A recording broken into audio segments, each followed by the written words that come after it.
Hello, ഞാൻ Mary Jacob. ഈ ഒരാഴ്ച മക്കളും കൊച്ചുമക്കളും ഒക്കെ ഒന്നിച്ച് ഒക്കെ വർത്തമാനം പറയാനും ഫുഡ് ഉണ്ടാക്കാനും കഴിക്കാനും ഒക്കെ ധാരാളം സമയം കിട്ടി. ഇന്ന് വ്യാഴാഴ്ച രാവിലെ വെള്ളയപ്പം, നമ്മുടെ തേങ്ങയൊക്കെ അരച്ചുള്ള വെള്ളയപ്പവും മുട്ടക്കറിയുമായിരുന്നു. ഞാൻ അരിപ്പൊടി കൊണ്ടാണ് ഉണ്ടാക്കിയത്. 2 ഗ്ലാസ് അരിപ്പൊടിക്ക് 1 ഗ്ലാസ് തേങ്ങ, ഇച്ചിരി കപ്പി കുറിക്കത്, ഈസ്റ്റ്, പഞ്ചസാരയൊക്കെ ചേർത്ത് രാവിലെ 6 മണിക്കാണ് അരച്ച് വെച്ചത്. 8 മണിയായപ്പോഴത്തേക്കും മാവ് പൊളിച്ച് നല്ലതുപോലെ പൊങ്ങി വന്നു.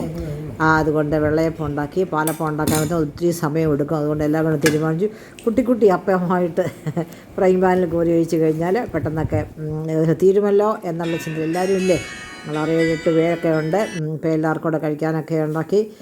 ഒറ്റയ്ക്ക് ഉണ്ടാക്കി ഒരു 3 അപ്പമായിട്ടുണ്ടാക്കിയാലും അങ്ങനെയാണ് ബാക്കി ഉണ്ടാക്കിയത്. അതുകൊണ്ട് ബാക്കിയെല്ലാം പെട്ടെന്ന് ഒക്കെ ഫിനിഷാക്കി എടുത്തു. മോൻ രാവിലെ തന്നെ മൂത്ത മോളെ രാവിലെ തന്നെ ടെക്നോ പാർക്കിൽ പോയി. അവൻ വേറെ ചപ്പാത്തിയൊക്കെയാണ് കൊടുത്തത്. രാവിലെ ഒന്നും ശരിയായില്ല. അതിന് 8 മണിയൊക്കെ കഴിഞ്ഞപ്പോഴാണ് അപ്പത്തിൻ്റെ പരിപാടിയൊക്കെ ആയതും. അപ്പോൾ അങ്ങ് സോഫ്റ്റായിരുന്നു, മറിച്ചിടാൻ പോലും പ്രയാസമായിരുന്നു. പിന്നെ 2 ചട്ടുകങ്ങൾ കൊണ്ടാണ് ഇതൊക്കെ മറിച്ചിട്ടത്. ഉച്ചയ്ക്ക് എല്ലാവരും കഴിച്ചു കഴിഞ്ഞു. ഉച്ചയ്ക്ക് പിന്നെ ഇന്ന് ടൊമാറ്റോ റൈസ്, ഇളയ മോളുടെ വകയായിട്ട് അവൾ ഉണ്ടാക്കിയതാണ് ടൊമാറ്റോ റൈസ്.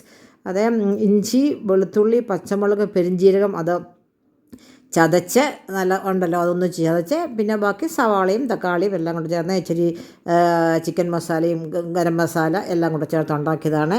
ഇപ്പോൾ ഇഷ്ടംപോലെ സമയം ഉണ്ടായിരുന്നു. എല്ലാത്തിനും ചിക്കൻ കറിയും കൂട്ടി കഴിച്ചു.